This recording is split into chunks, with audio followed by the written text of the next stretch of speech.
O podcast que você ouve agora é uma produção da Central 3.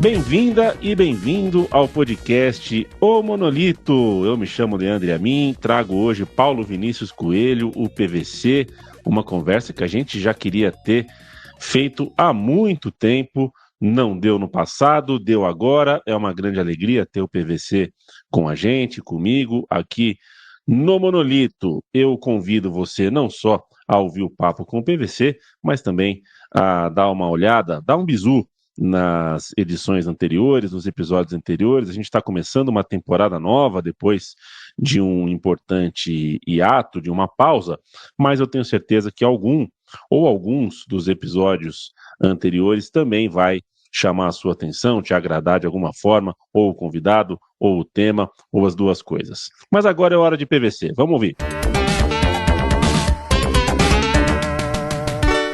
O podcast O Monolito agradece a presença do PVC aqui. Muito obrigado, PVC, que para vocês, vocês consideram o PVC jornalista, né? Um cara que fala de futebol. Para mim, o PVC é o pai do João. Porque você sabe, né, PVC, parceria e amizade que se faz dentro de campo é difícil de ser destruída, é um laço muito forte. O João, que é um bom volante, um bom lateral direito, joguei com ele no Autônomos há algum tempo, talvez ele não tenha te contado isso, PVC, mas a gente tinha um técnico, né, o Kiko, a quem manda um abraço, inclusive, no futebol de várzea, lá no Marambaia, né, no complexo da Marambaia, atrás do Campo de Marte ali, e na primeira ou na segunda partida que o João jogou, o Kiko, técnico, foi dar as instruções para o time e na hora de falar alguma coisa para o João, ele travou. Ele falou, João, você faz o que você quiser, eu é que não vou dar dica de tática para o filho do PVC. Aí você constrange o menino, porque o menino tem a vida dele, tem os cuidados dele, é a paixão da minha vida junto com a Bruna, mas ele tem que levar a vida dele, né? Como todos nós. Ele não é meu filho, eu que sou pai dele. Perfeito, eu sinto muita saudade do João, certamente está nos ouvindo, deixo o meu beijo, meu abraço, foi um tempo muito bom jogando e também trabalhando com ele. Agora, PVC, você... Ele está trabalhando bem, ele devia ir para o vídeo, cara. Eu acho que ele devia ir para o vídeo, ele devia ter uma oportunidade de ir para o vídeo. Você sabe que ele parece comigo, só que ele é bonito.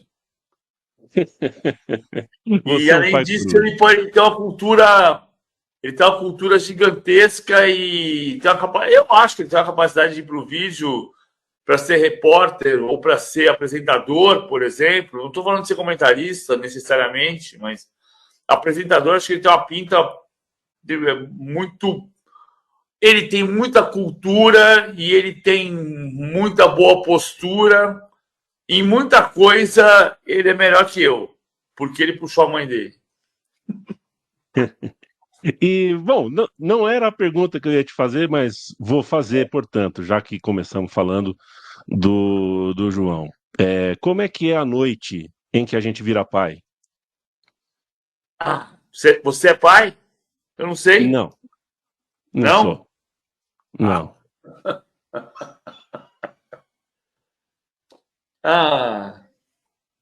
Santo João Pedro tem uma coisa que é assim, né? Não foi uma noite, foi um dia, porque são dois momentos muito especiais, mas parecidos e diferentes. Quando o João Pedro nasceu, ele não tinha nome. Na verdade, ele tinha nome se fosse menina, que a gente não escolheu ter... A gente escolheu não saber. A Adriana não queria saber o nome o sexo da criança. E a gente tinha o nome de menina, ia se chamar Letícia, se fosse menina. Mas menino, eu gostava de Vitor, Felipe, ela não gostava, ela gostava de Theo. Aí eu fui pro Japão fazer o Palmeiras. E ela pediu para trazer material de papelaria. E eu trouxe um monte de coisa errada. Não precisa trazer papel de carta, eu trouxe caneta, sei lá. ela ficou muito brava e disse: agora você só vai saber o nome, se for menino, na sala de parto. E aí ela acordou de manhã, eu estava de folga numa quinta-feira, e a gente tinha combinado de fazer um piquenique no Ibirapuera, e a gente foi fazer o piquenique, mas ela de manhã foi no banheiro, voltou, foi no banheiro, voltou, foi no banheiro, eu falei: estourou a bolsa. Ela falou: não, estourou a bolsa nada. Vamos para o Ibirapuera, só vamos passar no banco primeiro. Passamos no banco, ela foi no banheiro, eu falei: estourou a bolsa. Não estourou nada. Chegamos no Ibirapuera, tinha uma poça d'água dentro do carro. Estourou a bolsa. E aí a gente ligou para o doutor Silvio e ele falou: pode ficar aí, não tem problema. Vem para cá mais tarde, umas 2 horas. Aí nós fomos, eu, ela e o Gullit, que era meu cachorro. E aí ele falou: não, você tem um negócio chamado bolsa rota. A bolsa abre um pedacinho e vai pingando. Pode ficar, vai para a maternidade. Aí a gente falou: então a gente pode levar o Gullit para casa? Não! Vai agora para a maternidade. Ele toma calma até aquele instante. Aí nós vamos para a maternidade. Mas como a bolsa era rota, foi demorando para ter o parto. E ela foi muito valente, muito, muito, muito valente. Porque ela falava assim, quando deu 11h30 da noite e ela tinha dilatação, mas ela não tinha contração.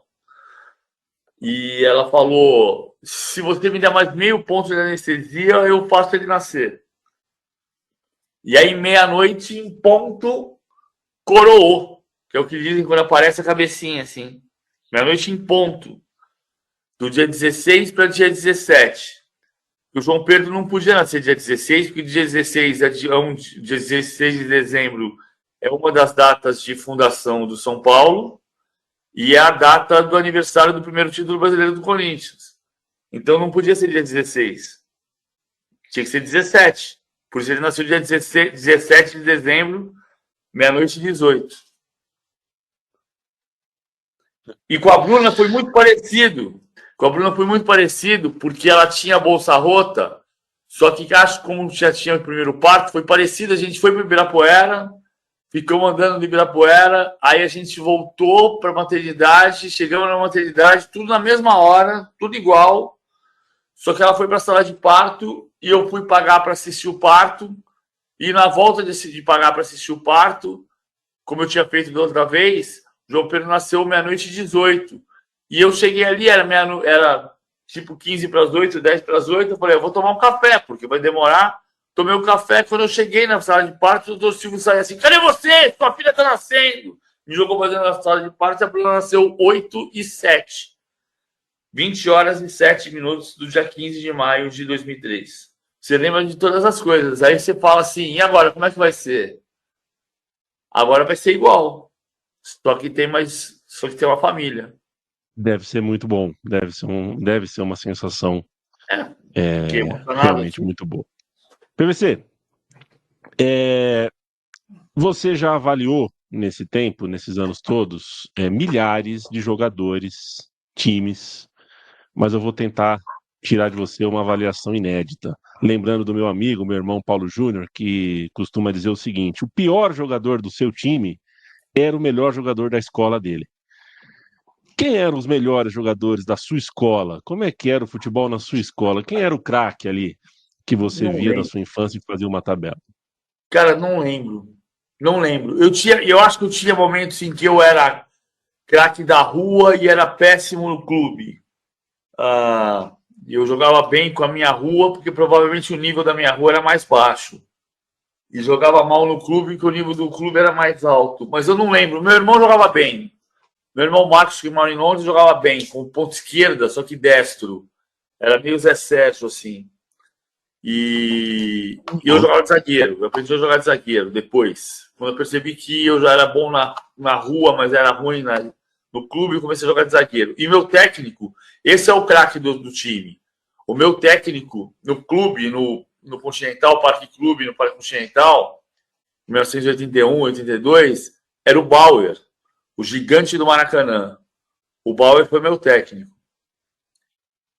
Ele tentou me ensinar a jogar futebol, mas não conseguiu.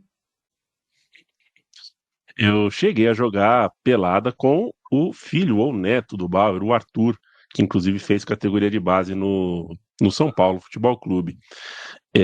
Tá louco ser treinado pelo Bauer, é coisa muito, muito grande. O PVC, como é que foi a sua pandemia, cara? Essa é uma pergunta que eu faço na maioria das vezes aqui nesse papo, porque eu acho que a gente finge que a pandemia não aconteceu, ou fala que aconteceu, mas parece que aconteceu há 1000 anos atrás. E, cara, a pandemia foi ontem, né? A gente ainda está vivendo sob reflexos sociais e comportamentais da pandemia. Como é que foi a sua quarentena? Deu para tirar uma onda? Deu para ler livro? Foi um período triste? Como é que você acessa esse período?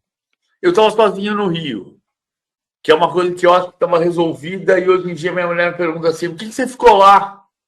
E eu respondo, porque a cada 5 dias eu tinha que ir para o estúdio. E no começo da pandemia se dizia, se eu viesse para São Paulo, podia fechar a estrada, eu podia não voltar. Então, na minha cabeça, era uma coisa muito resolvida. Eu tinha que ficar no Rio, porque eu trabalhava no Rio.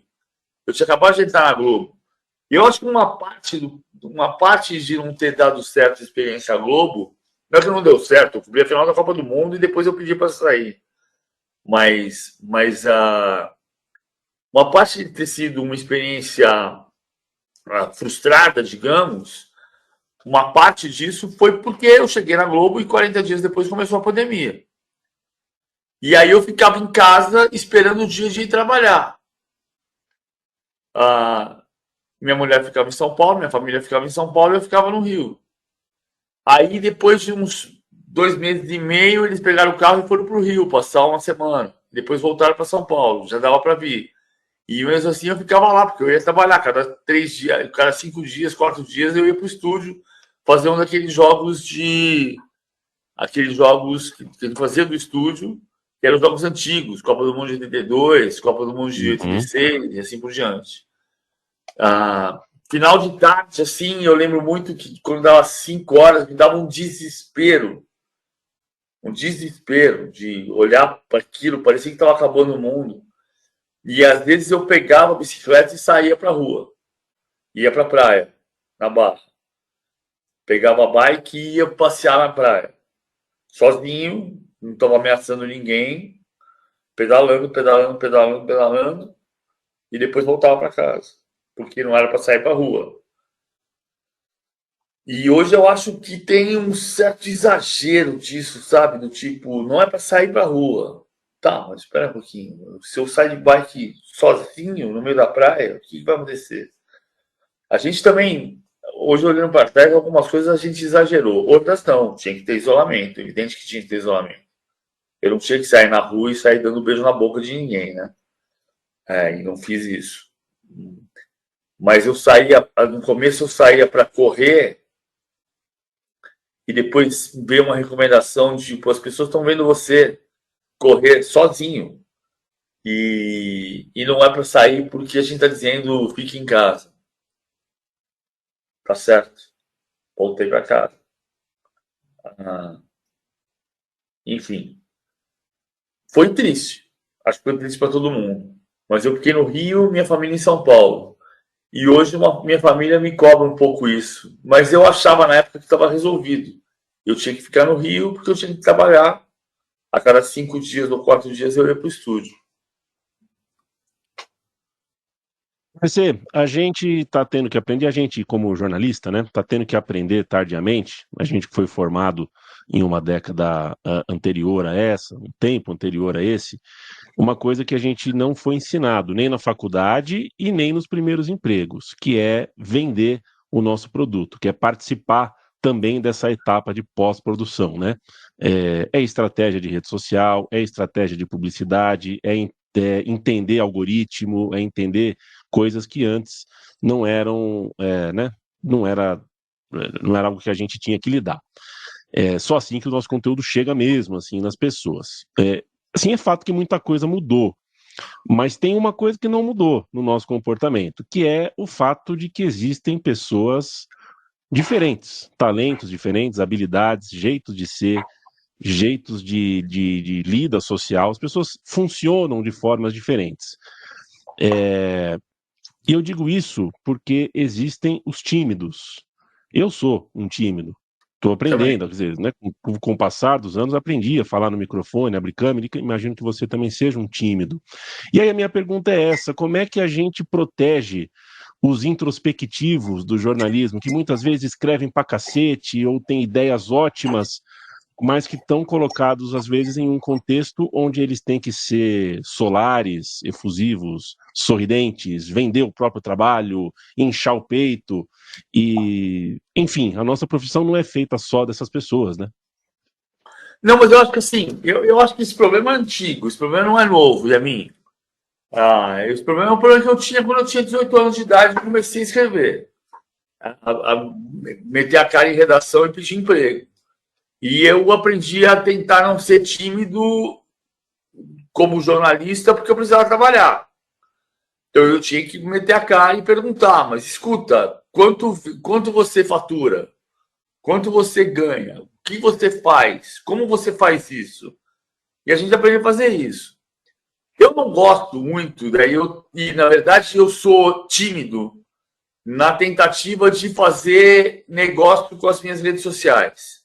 No fundo, eu tô com um pé em cada canoa e não tô em pé em canoa nenhuma, porque eu consigo fazer alguns produtos, porque eu acho que eu tenho que dizer pelas minhas redes sociais, isso está acontecendo, né?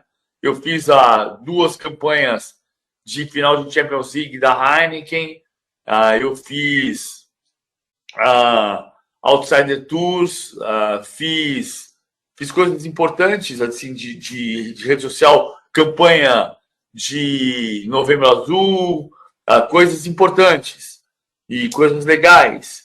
Mas eu não entendo que o papel do jornalista é vender, né? A gente aprendeu que havia uma separação igreja e Estado. Ou seja, o departamento comercial vende e, eventualmente, o departamento comercial pergunta: o editorial tem um produto, pode fazer um produto para esse produto que eles querem comprar? E, eventualmente, pode. Tipo, a gente fez um programa nas pegadas dos campeões na ESPN em 2006, porque o Santander queria um programa que tivesse Ronaldo, Ronaldinho, Adriano, Kaká, Cafu e Roberto Carlos. E a gente fez, não tinha os 6 em todos os programas, mas em cada programa tinha pelo menos um dos 6 que eles queriam. E a gente fez um produto.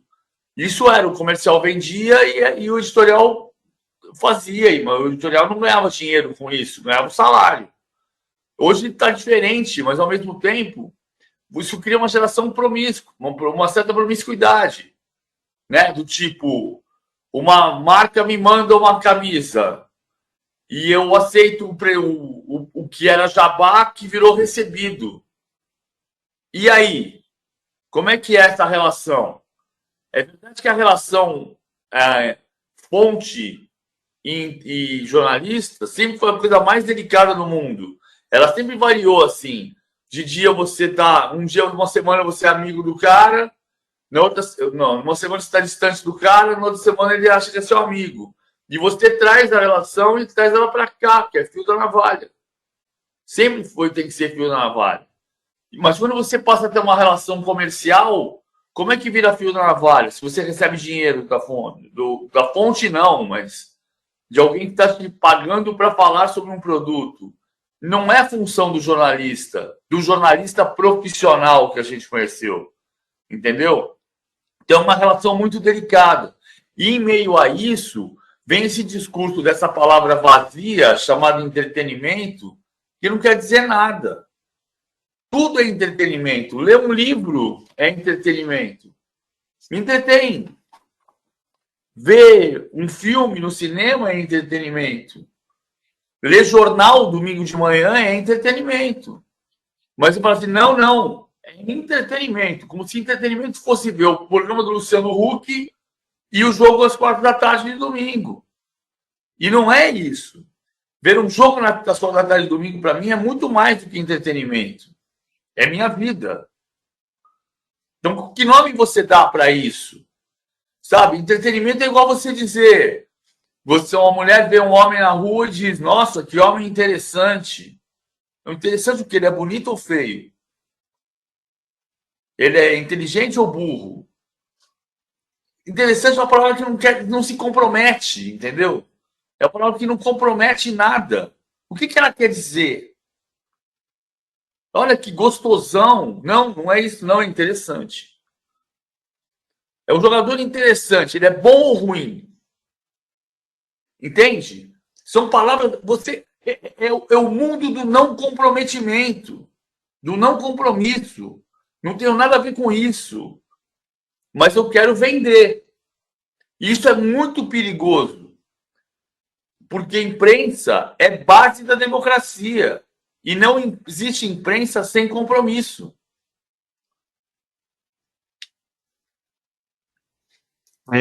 Aí você citou, e eu concordo com você, acho que, né, tá posto que, de fato, as coisas, às vezes a gente usa um adjetivo que serve de espantalho, ou serve só como um drible retórico ali, as coisas são isso ou aquilo, bom ou ruim, a gente acha alguma coisa feia ou bonita. No entanto, PVC, na hora do debate de futebol, a gente está entrando cada vez mais na seara do foi ou não foi, é ou não é, né? O Santos é 8 vezes campeão brasileiro ou não? Sim ou não? Quando, na verdade, a resposta, nesse caso, não me parece que seja sim ou não.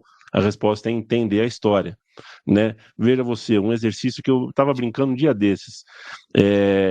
Eu acho o maior time do Brasil o Flamengo, mas o maior time do mundo é o Santos. Pode parecer uma contradição, mas na minha visão, para cada recorte, alguns aspectos ganham mais peso ou menos peso. O impacto do Flamengo para o Brasil, eu acho que o Flamengo é o maior time do Brasil. Mas se me perguntar qual é o maior time da história do mundo, para mim é o Santos. E aí a gente tem que falar sobre história, tem que entender a história. Você não acha também que a história do futebol está caminhando para um lugar muito perigoso de não é, foi ou não foi? Não, eu não acho. Eu acho que a gente tem que ter uma posicionamento sobre a história. E não é a história do futebol no Brasil e a mim, porque assim, você pode dizer, Pedro Álvares Cabral descobriu ou invadiu o Brasil? Essa é a, essa é a grande questão, né? Dependendo Então, do é a ângulo, mesma ele coisa. chegou. Ele chegou. Meu amigo Antero Greco, que Deus o tenha, Deus o tem, dizia assim: na minha opinião, o Campeonato Brasileiro é a partir de 67. O Juca às vezes fala isso também, eu não concordo. Porque eu acho que a gente tem que ter o entendimento de que o campeonato é o que está posto. Tem que ter uma condição essencial para você contar a história. E depois de contar a história, você a interpreta. Então, Pedro Álvares Cabral chegou ao Brasil em 22 de abril de 1500. Ponto. Ele descobriu ou invadiu? Bom, durante décadas a gente disse que houve o descobrimento do Brasil. Tem até um título da Legião Urbana que chama o Descobrimento do Brasil.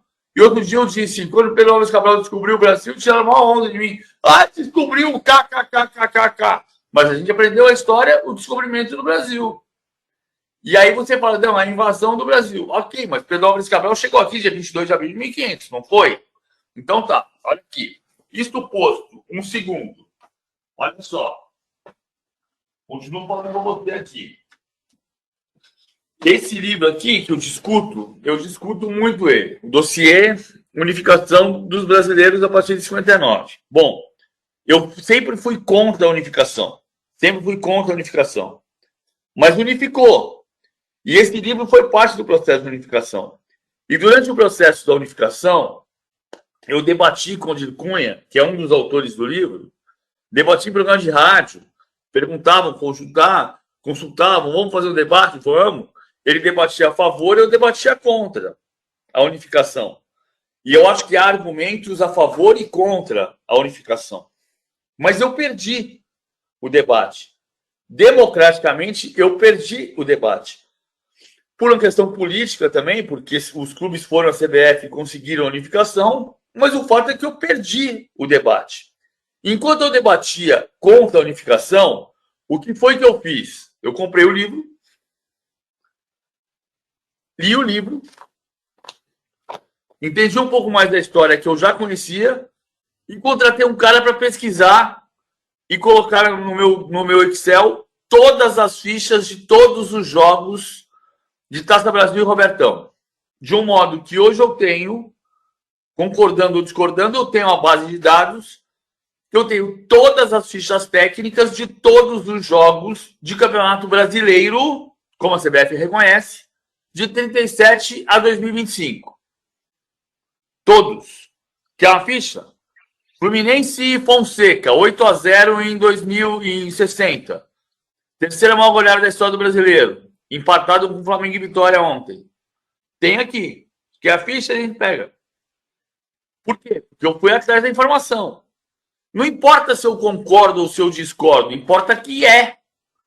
A história oficial hoje é que o Brasileirão é 37 a 2025. 37 e 59 a 2025. Não importa que eu não concordasse com isso, ou que eu não concorde, ou que eu não aceite. Não importa. O que está acontecendo não é o foi ou não foi, eu acho, a mim. O que está acontecendo é que as pessoas estão dando mais valor pro que elas acham do que pro que é, do que para informação. E eu posso debater qualquer coisa a partir da informação posta. Então, o Santos tem 8 títulos brasileiros. São 5 Taças do Brasil, um Robertão e 2 campeonatos chamados Brasileirão de pontos corridos. O Campeonato Brasileiro de 71 não se chamava Campeonato Brasileiro. Nem de 72, nem de 73, nem de 74, nem de 75. 71, 72, 73, 74 era Campeonato Nacional. E 75 era Copa Brasil. Então, a partir do momento que você tem toda a informação, você debate. PVC, qual é para você o jogo de Copa do Mundo, o grande jogo de Copa do Mundo que não aconteceu? Para você pensar um pouquinho, eu vou dar um tempo aqui, né? Por exemplo, na última Copa, a gente ficou muito perto de ter um Brasil e Argentina, assim como em 98, a gente quase teve um Brasil e Argentina na semifinal. Para a gente puxar a Copa de 82, que é a nossa, né, que é um farol na nossa vida, nada mal seria se a final fosse Brasil e França, porque a França também encantava, o Brasil era encantador, e a final foi Itália e Alemanha. É uma pergunta que o ideal seria eu perguntar hoje para você me responder amanhã. Eu sei disso. Mas te jogo essa bucha aí. Um grande jogo que não aconteceu. Uma pena para a Copa. O grande jogo da história das Copas que não aconteceu seria a Holanda de 74 versus Hungria de 54. Aí você pegou uma máquina do tempo e... Ué, é um jogo que não houve. Você não botou nenhuma regra que tinha que ser na mesma Copa. Perfeito. Perfeito. Eu te pus na roubada, você escapou e me pôs na roubada também. Tá justíssimo. Mas O maior jogo de Copa do Mundo que eu vi e que existiu, que se eu reescrevesse o livro dos 50 maiores jogos de Copas, é França 3, Argentina 3. Argentina 3, França 3. Foi o último jogo de Copa, Brasil, final da Copa do Mundo de 2022, que eu tive orgulho de ser comentarista do Sport TV nesse jogo. Foi um absurdo mesmo, PVC. E eu dei a sorte de achar uma passagem barata no 1, 2, 3 milhas, porque quando o Messi entortou o Gvardiol na semifinal, eu falei, cara, eu quero ver essa final na Argentina. Eu fui para Buenos Aires, eu assisti a final da Copa na Argentina. Foi o dinheiro gasto, não foi barato, mas foi o dinheiro mais bem gasto que eu poderia gastar, porque eu vi uma das maiores festas da história do futebol. E aí eu te pergunto, em cima do que a Argentina mostrou pra gente, de identidade, de dia seguinte e tudo mais, você acha que é possível que a gente entenda, que o nosso consciente coletivo entenda que a seleção é legal, de novo, porque, cara, é a nossa chance de torcer para os caras, né? É a nossa chance de torcer para o Endrick, para o Estevão, para o Vini Júnior. A gente gosta do futebol europeu, gosta do Real Madrid, mas quando a camisa nos diz respeito, quando é a camisa da nossa seleção, cara, eu tenho desespero imaginando um resgate possível. E eu vi a Argentina resgatar, como vi o Uruguai resgatar em 2010 também o orgulho, e em 2012 renovado na Copa América. Você tem essa esperança? Você já ouviu o Chico Buarque falando sobre a bossa nova versus o sertanejo? Não. Mais ou menos isso que ele fala. Que a bossa nova era sensacional, né? Por que não tem uma bossa nova e o sertanejo é o parâmetro do Brasil hoje? A bossa nova era muito legal, né?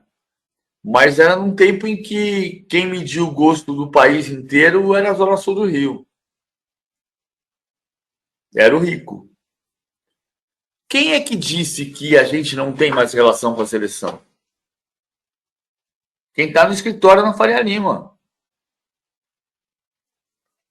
Ou no escritório na Minas Paulista.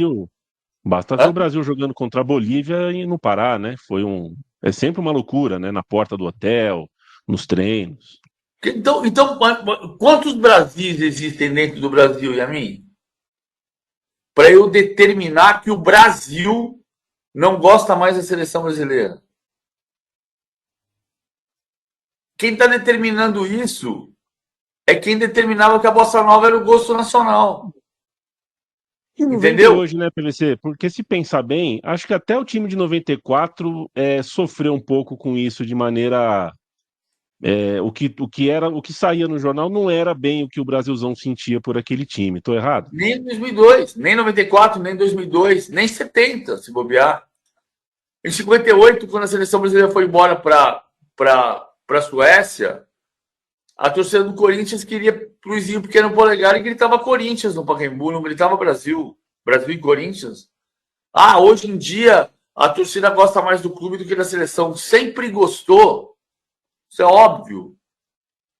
A questão é que quando tem Copa do Mundo, você consegue aglutinar. Só que hoje você tem muito mais guetos. Né? Então você junta 150 mil pessoas para ver Luan Santana e você... Outro dia eu estava tentando ingresso para a Arena da Baixada para minha filha, que gosta de Luan Santana, e ia para a Arena da Baixada. Eu conversei com um cara em Curitiba, que eu gosto muito, e ele disse: mas a sua filha tirou pedra na cruz para querer ver o Luan Santana? Aí, no dia seguinte, ele falou assim: os ingressos estão esgotados. Aí eu falei para ele: puta, tanta gente jogou pedra na cruz, então? Cara, a gente precisa respeitar o gosto do outro. E tem muito Brasil dentro do Brasil. Para a gente determinar que o Brasil não tem mais gosto pela seleção brasileira. Por que a gente se surpreende quando a Argentina resgata o orgulho nacional? Porque o orgulho nacional estava lá. Estava adormecido, mas estava lá. É igual aqui. Começa a ganhar para você ver o que acontece. Começa a jogar bem para você ver o que acontece.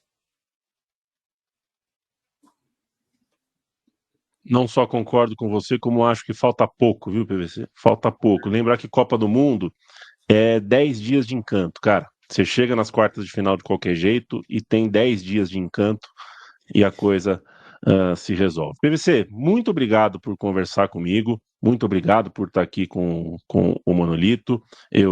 Foi um tempão esperando, burilando essa ideia.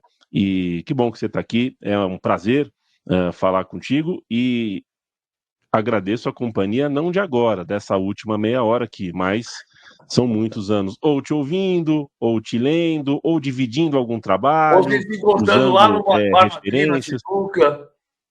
Exatamente. Tamo aí, tamo no mundão junto. Eu te agradeço por estar aqui e até uma próxima. Valeu, Yamin. Tamo junto. Valeu. Parabéns por tudo e muito obrigado por tudo.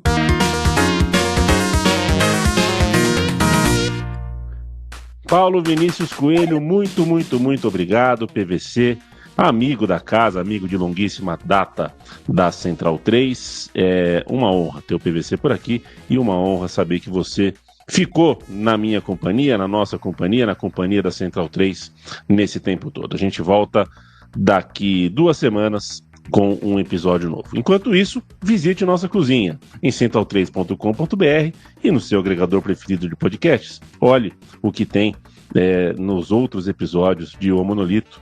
Certamente a gente pode te fazer um pouquinho mais de companhia. Tchau, tchau.